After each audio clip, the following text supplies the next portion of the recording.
The notification sound from Cassandra's phone cut through the midnight silence like a knife through butter. I'd been lying there for hours, staring at the ceiling of our bedroom, listening to her breathe beside me. She'd been exhausted from her 3-day wellness retreat, but somehow her phone kept buzzing every few minutes. My name is Eliot Roman, and I fix computers for a living. Not glamorous, but it pays the bills and keeps my analytical mind sharp. What I couldn't fix, apparently, was my marriage. I rolled over and squinted at the glowing screen she'd left face up on the nightstand. The preview showed enough to make my stomach drop.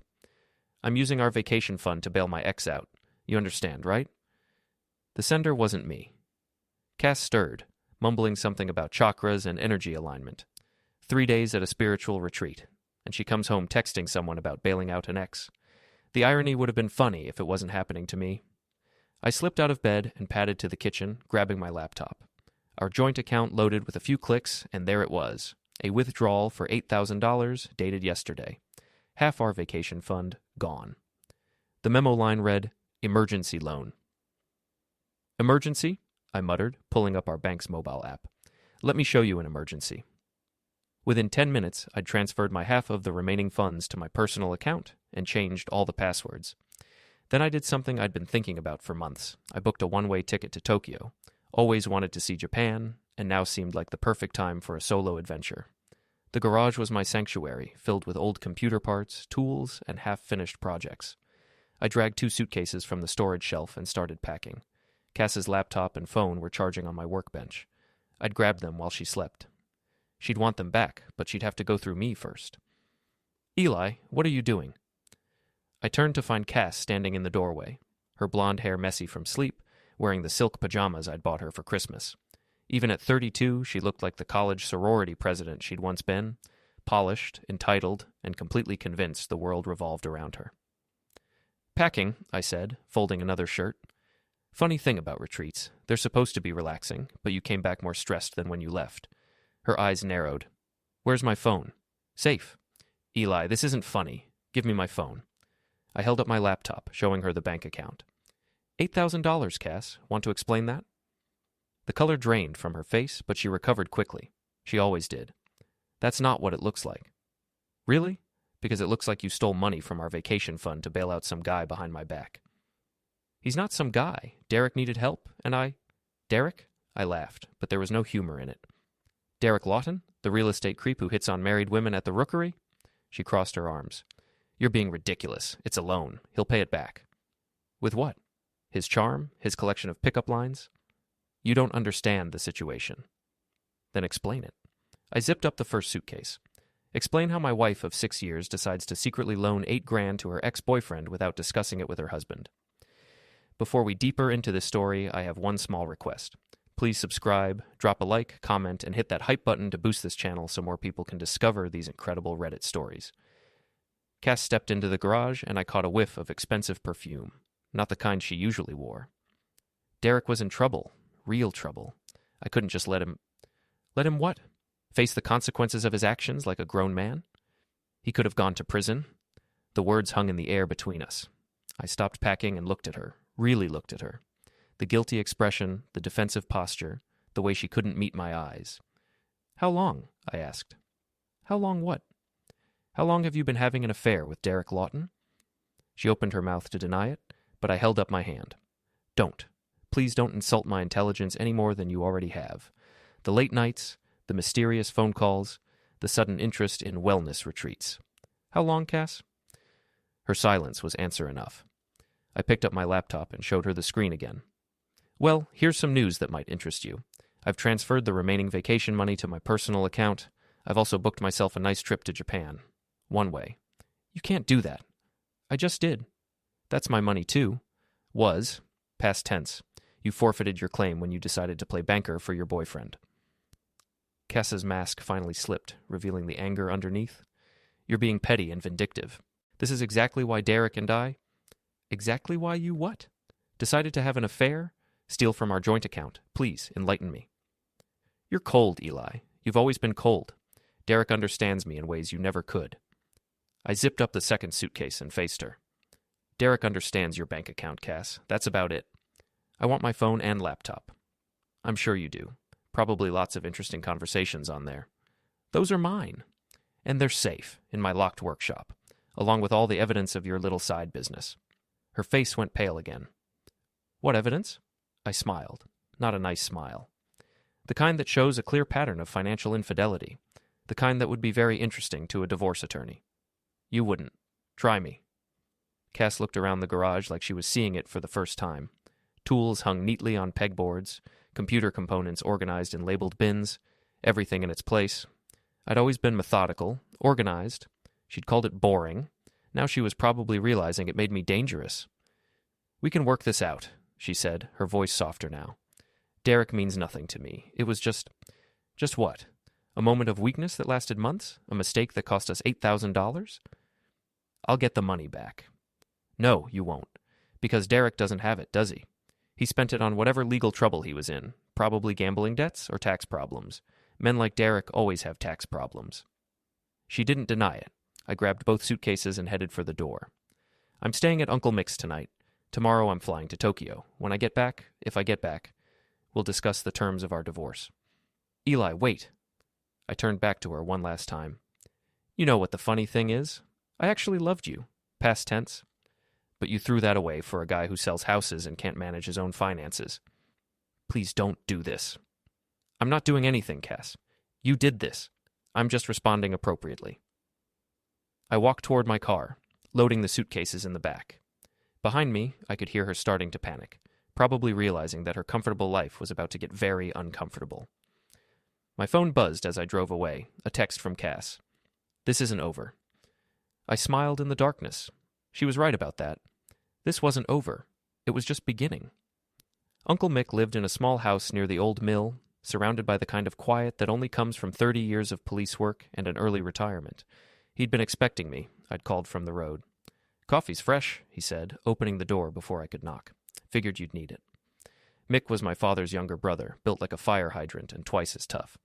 He'd walked the beat in Portland for decades before moving back to our little town to watch the grass grow, as he put it. Cass? He asked, settling into his kitchen chair. Cass? I confirmed, wrapping my hands around the warm mug. $8,000 to her ex-boyfriend. Probably more where that came from. Derek Lawton? You know him. Mick snorted. Every cop in 3 counties knows Derek. Gambling problem, tax issues. Always one step ahead of his creditors. Your wife's got expensive taste in losers. I told him everything. The secret withdrawal, the affair, the confrontation in the garage. Mick listened without judgment, occasionally nodding or grunting his understanding. So what's the plan? He asked when I finished. Plan? Kid, you don't pack 2 suitcases and book a flight to Japan without a plan. You're your father's son, methodical, patient, and absolutely ruthless when pushed too far. So what's the plan?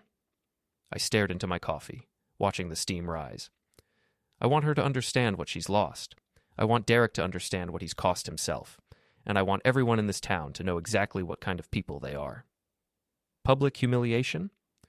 Among other things. Mick smiled, the same predatory grin I remembered from childhood when he'd catch me and my cousins in some mischief. I like it. What do you need? Information. Derek's weaknesses, his schedule, his habits, and maybe some advice on the legal gray areas. Legal gray areas are my specialty. What else? A place to stay while I plan this properly. Japan can wait. Guest room's yours as long as you need it. The next morning, I started my research. Derek Lawton, 38, divorced twice. Currently living in an overpriced condo downtown. His real estate business was struggling. Too many complaints about his ethics and too much competition from honest agents. More interesting was his financial situation. 3 maxed-out credit cards, 2 car loans, and a mortgage he could barely afford. The $8,000 from Cass had probably kept him out of bankruptcy court, but it wouldn't last long. My phone had been buzzing all morning, texts and voicemails from Cass, each one more desperate than the last. I'd listened to a few, just for entertainment value. Eli, please call me back. We need to talk about this like adults. You're being childish. Derek means nothing to me. I'm sorry, okay? I made a mistake. Please come home. If you don't answer your phone, I'm calling the police. That last one made me laugh. Call the police and tell them what? That her husband discovered her affair and decided to leave town? I was sitting in the rookery that afternoon, nursing a beer and watching the lunch crowd when Jules, the bartender, leaned over. Heard you and Cass are having problems, she said quietly. Jules had been tending bar at the rookery for 15 years. She knew everyone's business and most of their secrets. In a town this size, bartenders were better than private investigators. News travels fast. Derek's been bragging about his married girlfriend for weeks. Most folks figured it was just his usual nonsense until Cass started showing up here with him. They've been here together? 3 times last week. Always sat in the back booth, always paid cash. Derek kept buying rounds for the house, acting like he'd won the lottery. My hands tightened around the beer bottle. What else? He drives that red BMW like it's a race car, parks it right out front so everyone can see. Probably compensating for something, if you ask me. Where does he live? Riverside condos. Top floor, corner unit. Thinks he's some kind of big shot. I finished my beer and left a generous tip. Thanks, Jules. Eli? She caught my arm as I stood. Whatever you're planning, be careful. Derek's got a temper, and he's not as smart as he thinks he is. That makes him dangerous. I'll keep that in mind. The Riverside condos were exactly what I'd expected. Overpriced, under-maintained, and trying too hard to look upscale. Derek's red BMW was parked in a reserved spot near the entrance, gleaming in the afternoon sun. I walked around the car slowly, noting details. Leather interior, custom rims, vanity plates that read Closer 1. The kind of car a man buys when he's trying to convince the world he's successful. From my jacket pocket, I pulled out a small package wrapped in plastic, a raw shrimp I'd bought at the grocery store. It took less than 10 seconds to slip it under the driver's seat, wedged against the back where it would be almost impossible to find. The door handles got a thin coating of petroleum jelly, carefully applied so it wouldn't be visible until someone tried to grab them. 2 days later, I was back at the rookery when Derek stormed in, his face red with anger and embarrassment. His clothes were wrinkled, his hair disheveled, and he smelled like he'd been swimming in a seafood restaurant's dumpster. Someone messed with my car, he announced to the room. When I find out who... Maybe it's karma, someone called from the back. Derek's eyes swept the room, looking for the source of the comment. They passed right over me. I was just another face in the crowd, invisible and unimportant.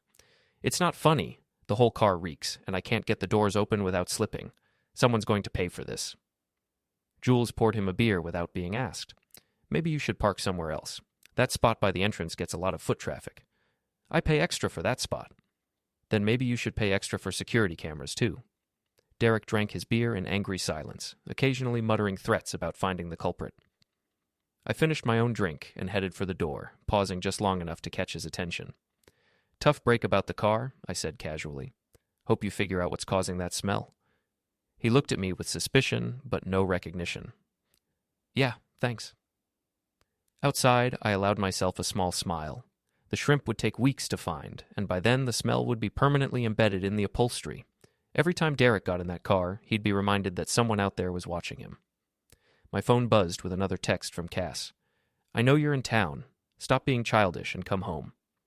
I typed back, home is where people don't steal from each other. Her response was immediate.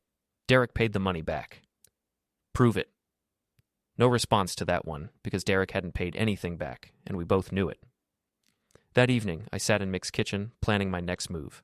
The shrimp was just the opening act, a way to let Derek know he was being watched. But Cass was the real target, and she deserved something more creative. You're enjoying this, Mick observed, watching me sketch out ideas on a legal pad. Maybe a little. Good. Righteous anger is a powerful motivator. Just remember to stay smart about it. Always. But as I planned Cass's public humiliation, I couldn't shake the feeling that she was planning something too. She'd been too quiet since our text exchange, and Cass was never quiet when she was losing. Whatever she had in mind, I'd be ready for it. The annual Harvest Festival was 3 days away, and the whole town was buzzing with preparations. Main Street would be closed to traffic, vendors would line the sidewalks, and everyone within 50 miles would show up to see and be seen. It was the perfect stage for what I had planned. But first, I needed to deal with Cass's latest scheme. Lila Grant had been Cass's best friend since college, a self-proclaimed wellness coach who sold overpriced supplements and life advice to desperate housewives. She was also Cass's go-to accomplice whenever dirty work needed doing. She cornered me outside the hardware store Thursday morning, her artificially white smile gleaming in the autumn sunlight. Eli, I've been looking everywhere for you. Lila. I shifted my bag of supplies to my other hand. Let me guess, Cass sent you. She's worried about you. We all are. Touching.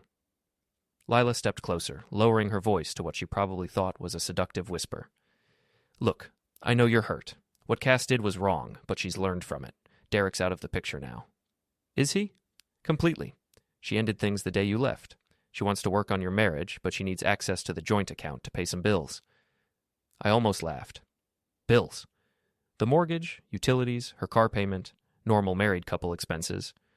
Funny thing about normal married couples, they don't usually steal from each other to bail out their boyfriends. Lila's smile flickered. That was a one-time mistake. Was it? Because I've been doing some digging, and it turns out Derek's had financial problems for months. Makes me wonder how many other one-time mistakes I haven't found yet. You're being paranoid. I pulled out my phone and showed her a screenshot of our bank statements. 3 withdrawals over the past 2 months. All cash, all for amounts just under the reporting threshold. Want to explain those? The color drained from her face. I don't know anything about... Of course you don't. Just like you didn't know about the affair, right? Lila straightened her shoulders, trying to regain her composure. Cass made some poor choices, but she's ready to make things right. If you don't give her access to that account, she'll have to take legal action. Legal action? Spousal support. Abandonment. She has rights, Eli. Now I did laugh. Rights? She stole $8,000 and committed adultery, but she has rights? The courts will see it differently. I stepped closer, and Lila instinctively backed away. Tell Cass that if she wants to play lawyer, she should probably hide the evidence first, starting with her phone and laptop. You can't keep those forever. Watch me. That afternoon, I put the next phase of my plan into motion. The festival committee had asked for volunteers to help set up, and I'd gladly offered my services. It gave me legitimate access to the main stage area and the vendor booths. More importantly, it gave me a chance to spread some carefully chosen information. Shame about Eli and Cass Roman. I overheard Mrs. Patterson telling her friend near the apple cider booth. I heard she cleaned out their bank account for some man.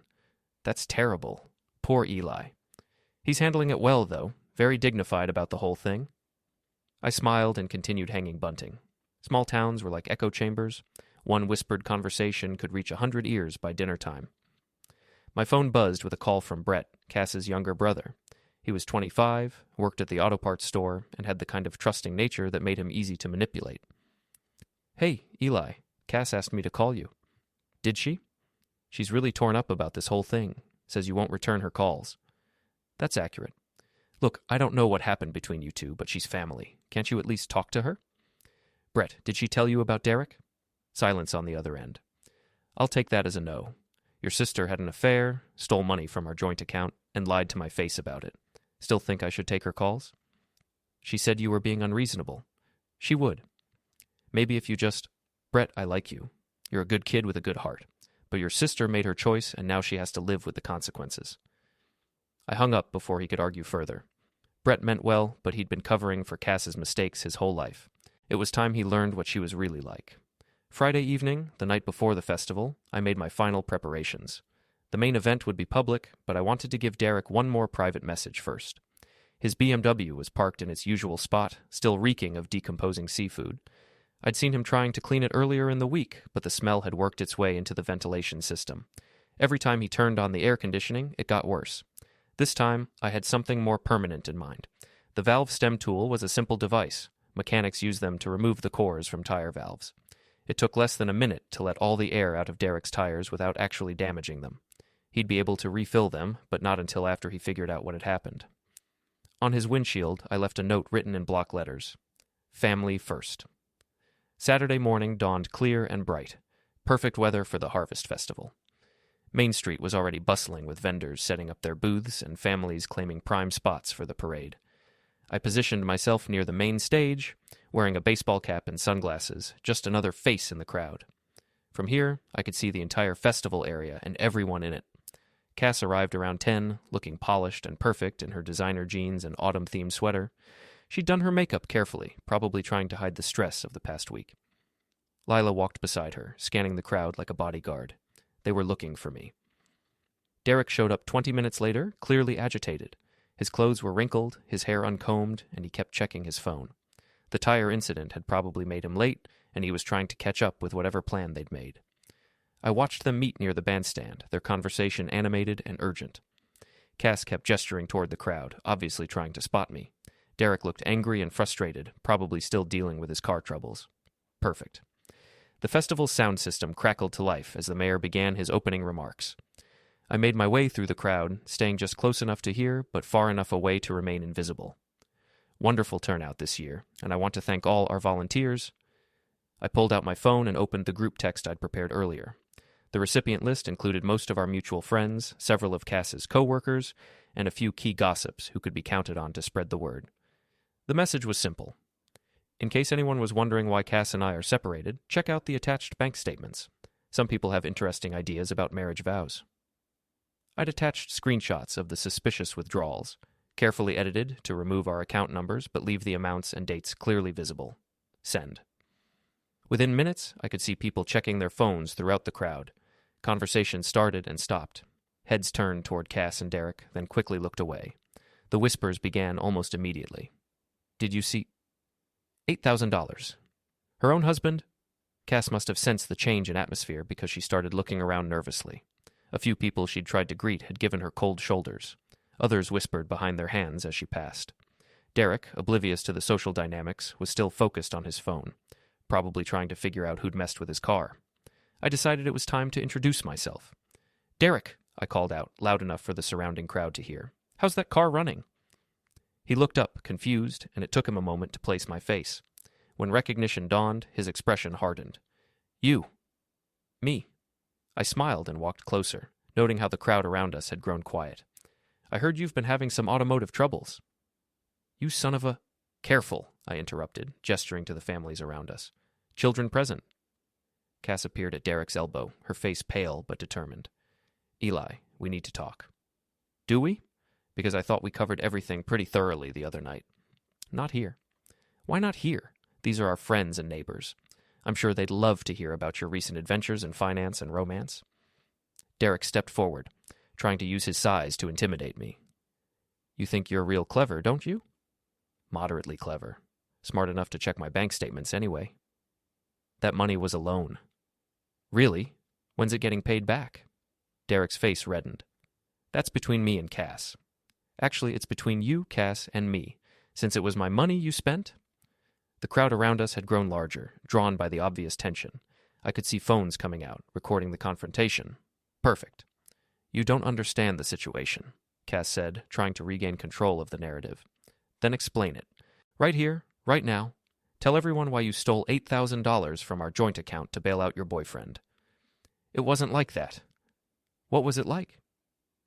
She looked around at the watching faces, realizing for the first time that her carefully constructed image was crumbling in real time.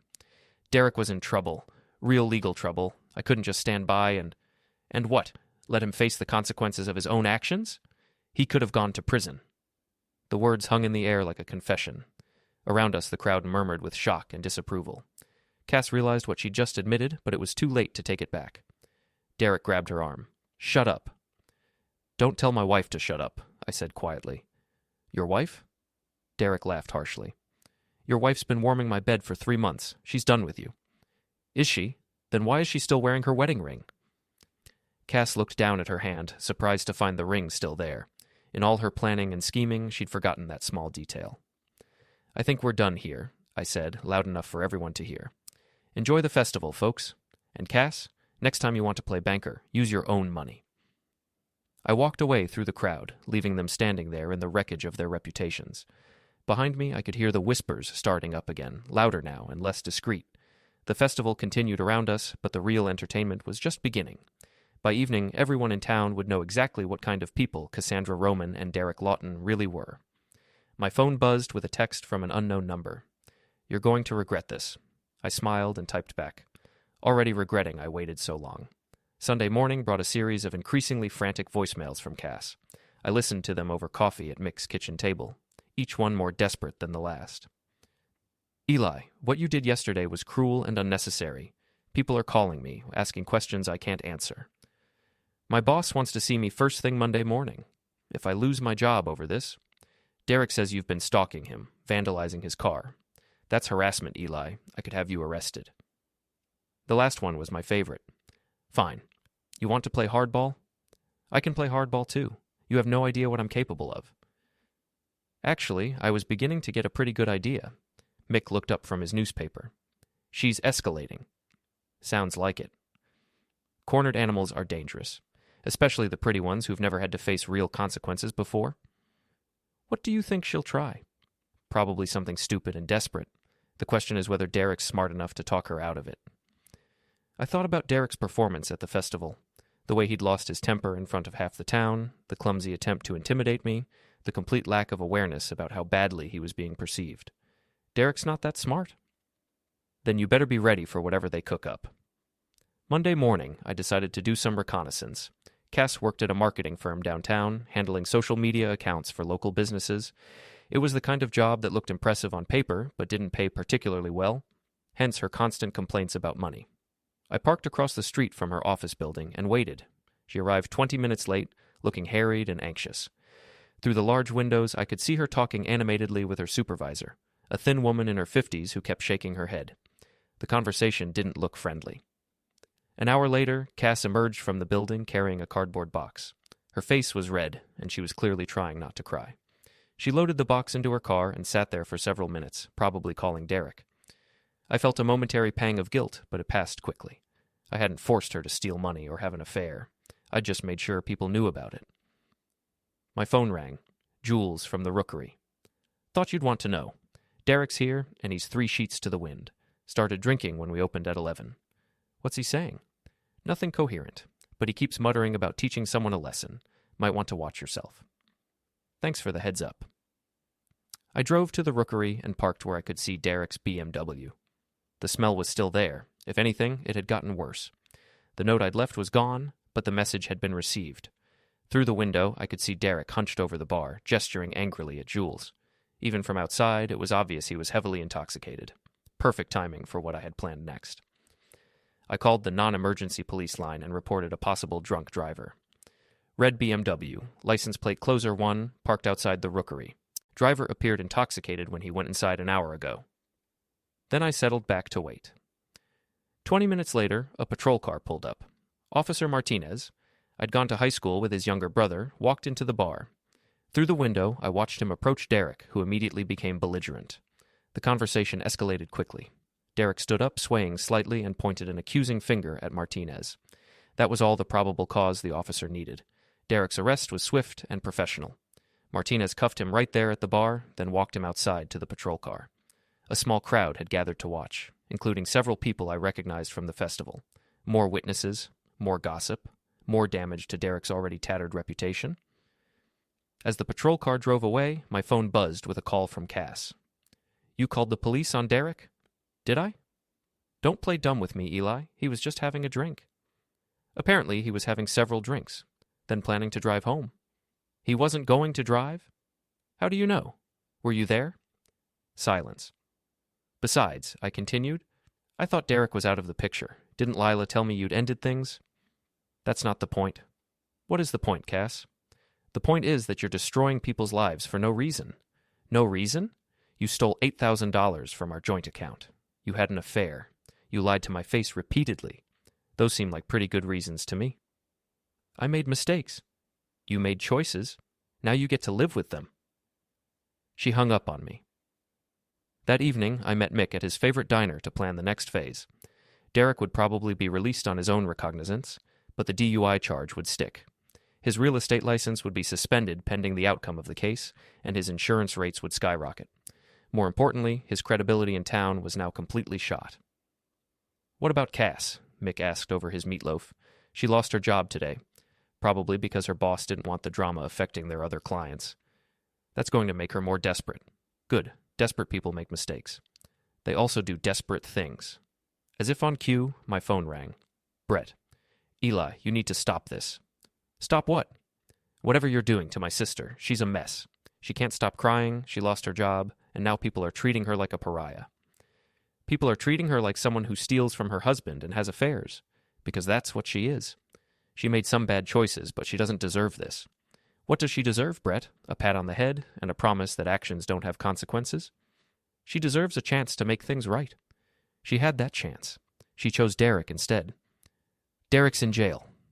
Derek's in jail because he got drunk and belligerent with a police officer. That's on him, not me. Brett was quiet for a long moment. She says you have her phone and laptop. Personal stuff that doesn't have anything to do with this. Everything on those devices has to do with this. Bank passwords, email accounts, text messages with Derek. It's all evidence of her choices. Evidence of what? You're not a cop, Eli. You're just a guy whose feelings got hurt. That stung, probably because there was some truth to it. But I'd gone too far to back down now. Tell your sister that if she wants her devices back, she can explain to a divorce attorney exactly why she needs them. I hung up and turned back to Mick, who'd been listening with obvious concern. Kid, you sure you want to keep pushing this hard? Why? Because you're starting to sound less like someone seeking justice and more like someone seeking revenge. What's the difference? Justice has limits. Revenge doesn't. I thought about that as we finished dinner. Mick was probably right. I was crossing lines I'd never thought I'd cross. But every time I considered backing off, I remembered Cass's face when she'd tried to gaslight me about the money. The casual way she'd dismissed our marriage, the complete lack of remorse for what she'd done. No, she'd made her choices. Now she could live with mine. Tuesday morning brought news that Derek had been released on bail, courtesy of a bondsman who'd probably charge him 20% interest. His BMW was still parked outside the rookery, still reeking of rotting shrimp. I decided it was time for the final act. The plan was simple but effective. Derek's condo building had security cameras in the lobby and parking garage, but not in the stairwells. The lock on the emergency exit was broken, had been for months, according to my research. Getting inside was easy. Getting to Derek's floor undetected was even easier. His apartment door had a standard deadbolt and a chain lock. Both were defeated within minutes using techniques Mick had taught me years ago.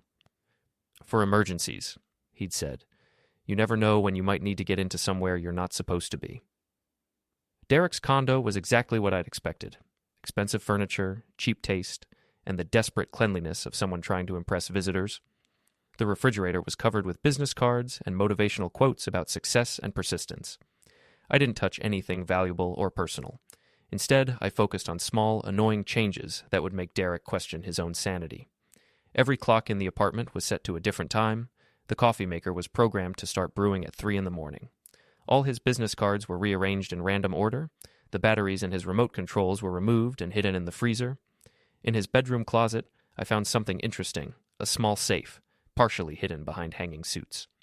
It was a cheap model, the kind sold at office supply stores, the kind that could be opened with a paperclip if you knew what you were doing. Inside were documents that made my day considerably brighter. Bank statements showing Derek's real financial situation, worse than I'd imagined. Tax liens from the IRS, a notice of foreclosure proceedings on the condo, and most interesting of all, a handwritten list of names and dollar amounts. Other women Derek had borrowed money from over the past year. Cass wasn't his first victim. She was just the latest in a long line of marks.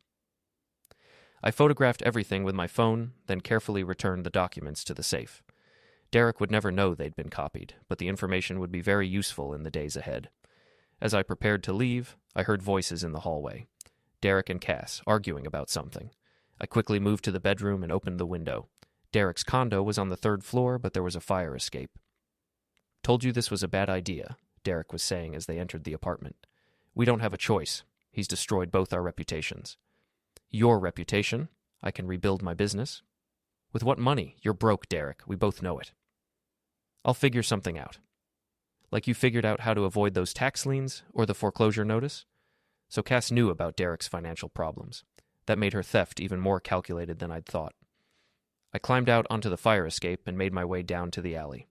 From there, it was a short walk back to my car. My phone buzzed with a text from an unknown number. We know what you're doing. It stops now, or you'll regret it. I smiled and typed back, Make me. The war was escalating, but I was ready for whatever they had planned. After all, I had something they didn't, the truth on my side, and nothing left to lose. Wednesday evening, Brett called with information he probably didn't realize he was giving me. Cass and Derek are leaving town, he said without preamble. Tonight. She asked me to tell you she'll send divorce papers from wherever they end up. Leaving town? Derek's got some business opportunity in Florida. Real estate thing. They're driving down together. I almost laughed. Derek didn't have any business opportunities. He had tax liens and foreclosure notices. What he had was desperation and a woman naive enough to believe his lies. When are they leaving? Soon. She's packing now. Where's she packing? Derek's place. Her lease is up anyway, and with her job situation. Brett caught himself. Look, maybe this is for the best. Clean break, fresh start for everyone. Maybe it is. After I hung up, I sat in Mick's kitchen, thinking. Cass and Derek were running, probably with whatever cash they could scrape together, including any remaining money from their various schemes. Part of me wanted to let them go. They'd be someone else's problem, and I could get on with rebuilding my life. But then I remembered the documents in Derek's safe, the list of other women he'd swindled, the casual way Cass had dismissed our 6-year marriage. No, they didn't get to just walk away. I called Jules at the Rookery. "Is Derek's car still in your parking lot?" "Yeah, but it won't be much longer. He came by an hour ago with some woman, your wife, I think, and they were loading suitcases. They're still there?" "Far as I know. Want me to keep an eye on them?" "Just let me know when they leave." Next I called Mick. "I need a favor." "What kind of favor?" "The kind that stays between us." 20 minutes later, Mick arrived with a small toolkit and a grim expression. "You sure about this, kid?" "I'm sure." We drove to the Rookery in his pickup truck. Derek's BMW was still there, now loaded with suitcases and boxes. Through the bar's windows, I could see Cass and Derek at a corner table, heads close together in urgent conversation. "They're planning something," Mick observed, "probably figuring out how to disappear without paying Derek's debts. Or how to get back at you before they leave." Mick was right. Cass wasn't the type to retreat quietly, and Derek was stupid enough to try something violent if he thought he could get away with it. "What do you need me to do?" Mick asked. "Create a distraction. Give me 5 minutes with their car." Mick nodded and walked into the bar. Through the window, I watched him approach Derek and Cass's table, showing his retired police badge and engaging them in what looked like an official conversation. I moved quickly. The BMW's trunk was locked, but the rear seats folded down, giving me access to the cargo area. Hidden among their luggage, I placed a small GPS tracker, the kind used to monitor teenage drivers. More importantly, I planted the photocopied documents from Derek's safe in Cass's suitcase. Bank statements, tax liens, the list of other victims, everything that proved Derek's pattern of fraud. If they got pulled over for any reason, or if someone searched their belongings, the evidence would be right there. I was back in Mick's truck when he emerged from the bar. "What did you tell them?" "That there'd been reports of suspicious activity in the parking lot. Vandalism, break-ins, that sort of thing. Suggested they might want to move their car somewhere more secure." "How did they react?" "Derek got defensive, started ranting about harassment and false accusations. Your wife tried to calm him down, but she looked nervous." "Nervous how?" "Like someone with something to hide." We drove back to Mick's house and waited. The GPS tracker would tell us exactly where they went, and the planted evidence would ensure they couldn't just disappear into anonymity. My phone buzzed with a text from Cass. "This isn't over, Eli. You've made a big mistake." I showed the message to Mick, who frowned. "That sounds like a threat." "It is a threat." "What do you think they're planning?" Before I could answer, the GPS tracker came online. Derek's BMW was moving, heading east toward the highway, but instead of turning south toward Florida, it was heading north, toward Mick's neighborhood. "They're coming here," I said. Mick checked his service weapon and called for backup. Not official police backup, but 3 retired cops who lived nearby and owed him favors. "How long do we have?" he asked. 10 minutes, maybe 15. "That's enough time." Mick's friends arrived within minutes, grizzled ex-cops who'd seen everything and weren't impressed by much. They positioned themselves around the property with the casual efficiency of men who'd done this kind of thing before. Derek's BMW pulled into the driveway exactly 12 minutes later. Through the kitchen window, I watched Cass and Derek get out of the car, both looking angry and determined. Derek was carrying something in his hand, a tire iron from his trunk. "Well," Mick said quietly, "that makes this easy." Cass knocked on the front door while Derek positioned himself to the side, tire iron raised. They were planning to ambush whoever answered. Instead, Mick opened the door with his service weapon visible, but not pointed at them. "Evening, folks. Something I can help you with?" Derek's tire iron suddenly seemed much less impressive. Cass's confident expression crumbled as she realized they were outgunned and outnumbered. "We just want to talk to Eli," she said, her voice shaking slightly. "Funny way of asking for a conversation," Mick replied, nodding toward Derek's weapon. "Why don't you put that down before someone gets hurt?" Derek looked around, finally noticing the other men positioned around the property. All of them were armed. All of them were watching him with professional interest. The tire iron clattered to the ground. "Smart choice," Mick said. "Now, what exactly did you want to discuss?" I stepped out of the kitchen, staying behind Mick, but clearly visible. "Hello, Cass. Derek. Heard you were leaving town." "You've ruined our lives," Cass said, tears starting to flow. "Everything we've worked for, everything we've built, everything you stole, you mean?" "I never stole anything." $8,000 from our joint account. Money from Derek's other victims. Your company's petty cash fund. Yes, I know about that too. Her face went white. You can't prove... Actually, I can. Bank records, text messages, witness statements. It's all very well documented. Derek stepped forward, his face red with anger. You think you're so smart, don't you? Well, we've got something that'll wipe that smug look off your face. Do you? Cass pulled out her phone and showed me the screen. It was a video.